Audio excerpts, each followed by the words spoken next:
प्यारे बच्चों, आप सभी का मेरे YouTube चैनल स्वास्थ्य क्लासेज में स्वागत है। प्यारे बच्चों, इस वीडियो में हम लोग हिंद देवन एवं शक वंश के सभी महत्वपूर्ण प्रश्नों को सॉल्व करेंगे, जो आने वाली परीक्षाओं के लिए बहुत ही महत्वपूर्ण साबित होंगे। तो चलिए प्यारे बच्चों, इस टॉपिक के सभी महत्वपूर्ण प्रश्नों को हल करते हैं। प्यारे बच्चों, अगर अभी तक आप लोगों ने इस चैनल को सब्सक्राइब नहीं किया है तो इस चैनल को सबसे पहले सब्सक्राइब कर लीजिए। तो चलिए प्यारे बच्चों, इस टॉपिक का पहला प्रश्न है, अशोक का समकालीन वह चीनी शासक कौन था जिसने हूण आक्रमण से रक्षा हेतु चीन की महादीवार का निर्माण करवाया था? वूटी, शी हुआंगटी, ताइजोंग या हान वूटी? इस प्रश्न का सही उत्तर है प्यारे बच्चों शी हुआंगटी। प्यारे बच्चों, इस वीडियो का दूसरा प्रश्न है, वह प्रसिद्ध हिंद देवन शासक कौन था जिसने पंजाब का काफी भाग जीत लिया था? मिनांडर ने, डेमेट्रियस ने, स्ट्रेटो ने या फिर यूटीडेमस ने? इस प्रश्न का सही उत्तर है प्यारे बच्चों विकल्प बी, डेमेट्रियस ने। प्रश्न नंबर 3, सबसे प्रसिद्ध हिंद देवन शासक कौन था? एंटियालकिड्स, मिनांडर, डेमेट्रियस या फिर अगाथा क्लीज? इस प्रश्न का सही उत्तर है प्यारे बच्चों सबसे प्रसिद्ध हिंद देवन शासक मिनांडर था, विकल्प बी। प्रश्न नंबर 4, मिलिंद पन्नों में मिनेंडर को किस नाम से जाना गया है? नागपाल, मिनेंडर, मिलिंद या फिर मिनांद्रोस? इस प्रश्न का सही उत्तर है प्यारे बच्चों मिलिंद पन्नों में मिनेंडर को मिलिंद के नाम से जाना गया है, विकल्प सी। प्रश्न नंबर 5, मिनेंडर की राजधानी कहाँ थी? तक्षशिला, साकल, उदयक्ष या पाटलिपुत्र? इस प्रश्न का सही उत्तर है प्यारे बच्चों मिनेंडर की राजधानी साकल या सियालकोट थी, विकल्प बी। प्रश्न नंबर 6, किसने मिनेंडर को बौद्ध धर्म में दीक्षा दी? अश्वघोष, नागसेन, भदंत नागार्जुन या उपगुप्त? इस प्रश्न का सही उत्तर प्यारे बच्चों विकल्प बी, नागसेन ने मिनेंडर को बौद्ध धर्म की शिक्षा दी थी। प्रश्न नंबर 7, किस पुस्तक में लिखा है कि मिनेंडर के सिक्के भड़ौच में प्रचलित थे? इंडिका में, पेरिप्लस ऑफ द इरिथ्रियन सी में, मिलिंद पन्नों में या फिर रोमन एनल्स में? इस प्रश्न का सही उत्तर है प्यारे बच्चों पेरिप्लस ऑफ द इरिथ्रियन सी में। इससे जानकारी मिलती है कि मिनेंडर के सिक्के भड़ौच में प्रचलित थे। प्रश्न नंबर 8, सर्वप्रथम भारत में सोने के सिक्के किसने चलाए? मौर्यों ने, कुषाणों ने, हिंद देवनों ने या फिर सातवाहनों ने? इस प्रश्न का सही उत्तर है प्यारे बच्चों सर्वप्रथम भारत में सोने के सिक्के हिंद देवनों ने चलाए थे। ऐसा माना जाता है प्यारे बच्चों कि सर्वप्रथम सोने का सिक्का हिंद देवन शासक मिनेंडर ने चलाया था। प्रश्न नंबर 9, भारत के उत्तर पश्चिम में हेलेनिस्टिक कला का विकास किसके द्वारा हुआ? मौर्यों के द्वारा, हूणों के द्वारा, हिंद देवनों के द्वारा या फिर गुप्तों के द्वारा? इस प्रश्न का सही उत्तर है प्यारे बच्चों विकल्प सी, हिंद देवनों के द्वारा। प्रश्न नंबर 10, हिंद देवनों के पश्चात भारत पर किसने आक्रमण किया? कुषाणों ने, शक पार्थियनों ने, मौर्यों ने या फिर हूणों ने? इस प्रश्न का सही उत्तर है प्यारे बच्चों हिंद देवनों के पश्चात भारत में शक पार्थियनों ने आक्रमण किया था। प्रश्न नंबर 11, अंतिम महान पार्थियन शासक कौन था? अंतिम महान पार्थियन शासक गोंडो फर्नीज था, विकल्प बी। प्रश्न नंबर 11 का उत्तर हो जाएगा विकल्प बी, गोंडो फर्नीज। यह अंतिम महान पार्थियन शासक था। प्रश्न नंबर 12, किस शासक के काल में सेंट थॉमस भारत में ईसाई धर्म का प्रचार करने आया? कनिष्क, गोंडो फर्नीज, वासुदेव या फिर रुद्रदामन? इस प्रश्न का सही उत्तर है प्यारे बच्चों विकल्प बी, गोंडो फर्नीज। गोंडो फर्नीज के समय में ईसाई धर्म प्रचारक सेंट थॉमस भारत आया था। प्रश्न नंबर 13, पार्थियन साम्राज्य का अंत किसने किया? शकों ने, गुप्तों ने, कुषाणों ने या फिर सातवाहनों ने? इस प्रश्न का सही उत्तर है प्यारे बच्चों पार्थियन साम्राज्य का अंत कुषाणों ने किया था, विकल्प सी। प्रश्न नंबर 14, भारतीय इतिहास में पार्थियनों को क्या कहा गया है? भारतीय इतिहास में पार्थियनों को क्या कहा गया है? इस प्रश्न का सही उत्तर है प्यारे बच्चों विकल्प बी, पहलव। भारतीय इतिहास में पार्थियनों को पहलव कहा गया है। प्रश्न नंबर 15, शक मूलतः कहाँ के निवासी थे? शक मूलतः किस क्षेत्र की घुमक्कड़ जाति थी? भारत की, मध्य एशिया की, फारस की या फिर अरब की? इस प्रश्न का सही उत्तर है प्यारे बच्चों, शक मूलतः जो थे वह मध्य एशिया के एक घुमक्कड़ जाति थे। प्रश्न नंबर 16, शक पूर्वी ईरान से खदेड़े जाने के बाद सिंधु नदी प्रदेश में बस गए, तब वह क्षेत्र किस नाम से जाना गया? शकद्वीप, शकनगर, शकपुर, शकग्राम? इस प्रश्न का सही विकल्प है, सही उत्तर है शकद्वीप, विकल्प ए शकद्वीप। प्रश्न नंबर 17, शक भारत में कहाँ से होकर आए थे? मध्य एशिया से, तिब्बत से, पूर्वी ईरान से या फिर यमन से? इस प्रश्न का सही उत्तर है विकल्प सी पूर्वी ईरान से। शक भारत में पूर्वी ईरान से होकर आए थे। प्रश्न नंबर 18, शकों की कितनी शाखाएं थीं? 3, 4, 5 या फिर 6? इस प्रश्न का सही उत्तर है विकल्प सी, शकों की कुल 5 शाखाएं थीं। प्रश्न नंबर 19, तक्षशिला के शासक क्षत्रप वंश का संस्थापक कौन था? तक्षशिला के शक क्षत्रप वंश का संस्थापक कौन था? रुद्रदामन, राजुबुल, मावेश या फिर भूमक? इस प्रश्न का सही उत्तर है विकल्प सी मावेश, मावेश, विकल्प सी। प्रश्न नंबर 20, किस अभिलेख से जानकारी मिलती है कि राजबुल मथुरा का प्रथम शासक था? प्रयाग प्रशस्ति से, मथुरा सिंह शीर्ष अभिलेख से, घुसुंडी अभिलेख से या फिर जुंडल अभिलेख से? इस प्रश्न का सही उत्तर है विकल्प बी मथुरा सिंह शीर्ष अभिलेख से। प्रश्न नंबर 21, किसके उत्थान के कारण मथुरा में शक क्षत्रप वंश का पतन हो गया? किसके उत्थान के कारण मथुरा में शक क्षत्रप वंश का पतन हो गया? गुप्तों के उत्थान से, कुषाणों के उत्थान से, सातवाहनों के उत्थान से या फिर यवनों के उत्थान से? इस प्रश्न का सही उत्तर है विकल्प बी कुषाणों के उत्थान से। प्रश्न नंबर 22, भारत में क्षत्रप प्रणाली किसने आरंभ की थी? भारत में क्षत्रप प्रणाली किसने आरंभ की थी? कुषाणों ने, मौर्यों ने, शकों ने या फिर गुप्तों ने? इस प्रश्न का सही उत्तर है विकल्प सी, विकल्प सी शकों ने, विकल्प सी शकों ने। प्रश्न नंबर 23, क्षत्रप प्रणाली मूलतः किस देश की थी? भारत की, ग्रीस की, मिस्र की या फिर ईरान की? इस प्रश्न का सही उत्तर है विकल्प डी ईरान की। शक क्षत्रप प्रणाली मूलतः ईरान की थी। प्रश्न नंबर 24, पश्चिमी भारत में विकसित क्षत्रप वंश मुख्यतः क्या कहलाता है?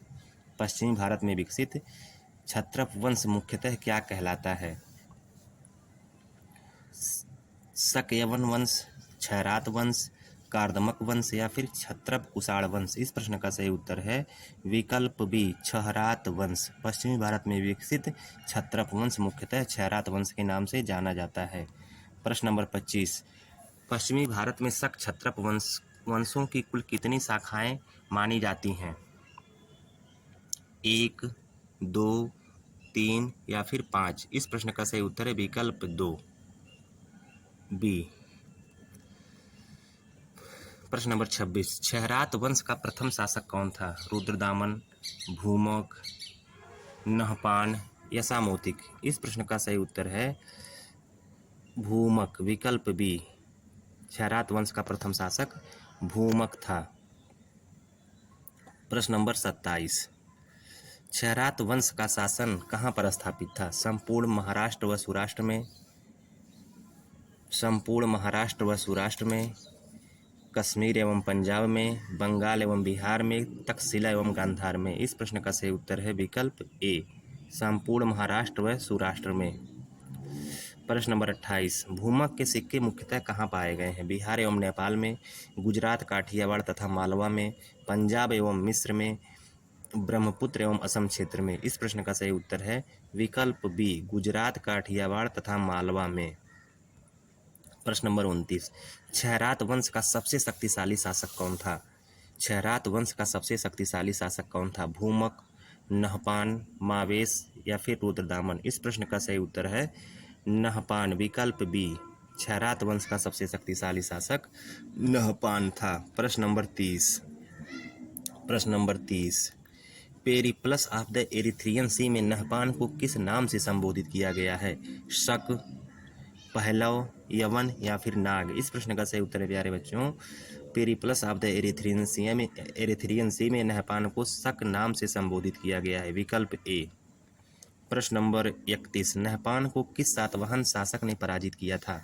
गौतमी पुत्र सातकर्णी ने, सातकर्णी द्वितीय ने, वशिष्ठी पुत्र पुलमावी ने या फिर हाल ने? इस प्रश्न का सही उत्तर प्यारे बच्चों, नहपान को गौतमी पुत्र सातकर्णी ने पराजित किया था। विकल्प ए, गौतमी पुत्र सातकर्णी ने नहपान को पराजित किया था।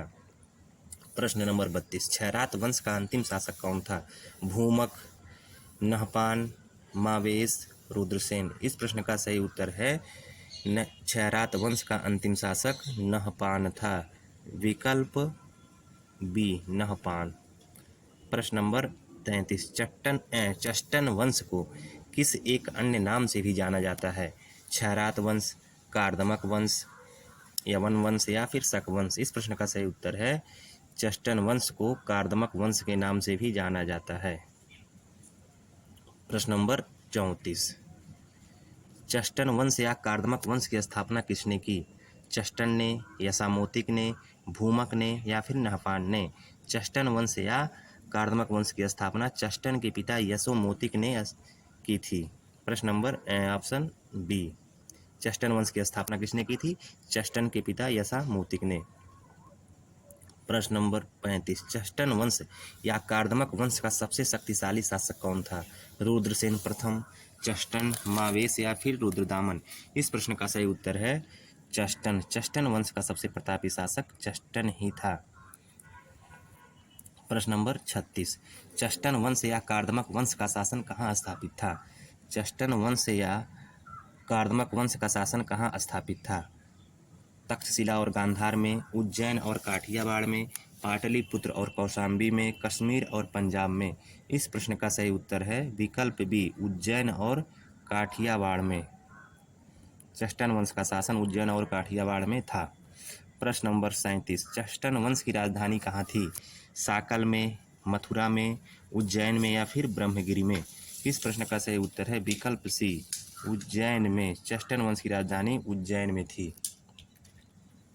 प्रश्न नंबर 38, चष्टन वंश की मुद्राएं कहाँ से प्राप्त हुई हैं? चष्टन वंश की मुद्राएं कहाँ से प्राप्त हुई हैं? मालवा और बिहार से, तक्षशिला और सिंध से, जूनागढ़ और गुजरात से, नदी घाटी एवं असम से? इस प्रश्न का सही उत्तर प्यारे बच्चों, जूनागढ़ और गुजरात से चष्टन की मुद्राएं, चष्टन वंश की मुद्राएं जूनागढ़ और गुजरात से प्राप्त हुई हैं। विकल्प सी। प्रश्न नंबर 39, चष्टन वंश का सबसे शक्तिशाली शासक कौन माना गया है? मावेश, रुद्रदामन, भूमक या फिर राजबुल?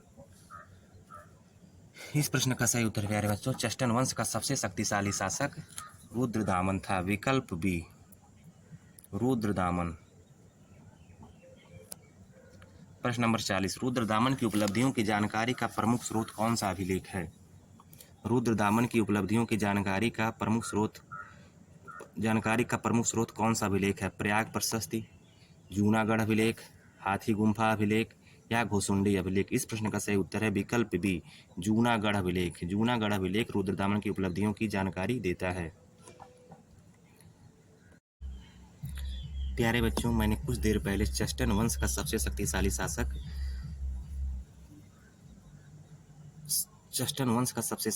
शासक किसी और को मैं बताया था जी, चष्टन को, जो प्यारे बच्चों गलत है। चष्टन वंश का सबसे शक्तिशाली शासक यही था, रुद्रदामन था। विकल्प डी, रुद्रदामन।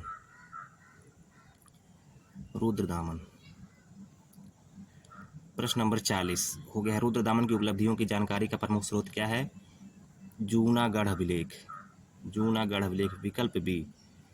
प्रश्न नंबर 41, सुविशाख किसका अमात्य था? चष्टन का, कनिष्क का, रुद्रदामन का या फिर भूमक का? सुविशाख किसका अमात्य था? सुविशाख जो है वह रुद्रदामन का अमात्य था। विकल्प सी। प्रश्न नंबर 42, सुदर्शन झील के बांध का पुनर्निर्माण किस शासक ने करवाया था? चंद्रगुप्त द्वितीय ने, नहपान ने या फिर रुद्रदामन ने, अशोक ने। इस प्रश्न का सही उत्तर है विकल्प सी, रुद्रदामन ने। प्रश्न नंबर 43, किस शासक ने बिना अतिरिक्त कर लगाए सुदर्शन झील के बांध का पुनर्निर्माण करवाया था? किस शासक ने बिना अतिरिक्त कर लगाए सुदर्शन झील के बांध का पुनर्निर्माण करवाया था? कनिष्क ने, रुद्रदामन ने, भूमक ने या फिर गोंडोफर्नीज ने? इस प्रश्न का सही उत्तर है प्यारे बच्चों रुद्रदामन ने, विकल्प बी। रुद्रदामन ने जनता पर बिना अतिरिक्त कर लगाए सुदर्शन झील का पुनर्निर्माण करवाया था। प्रश्न नंबर 44, सुदर्शन बांध के पुनर्निर्माण का कार्य जिस राज्यपाल के निर्देशन में हुआ उसका क्या नाम था? अश्वघोष, सुविशाख, यशामोतिक या फिर शालिवाहन?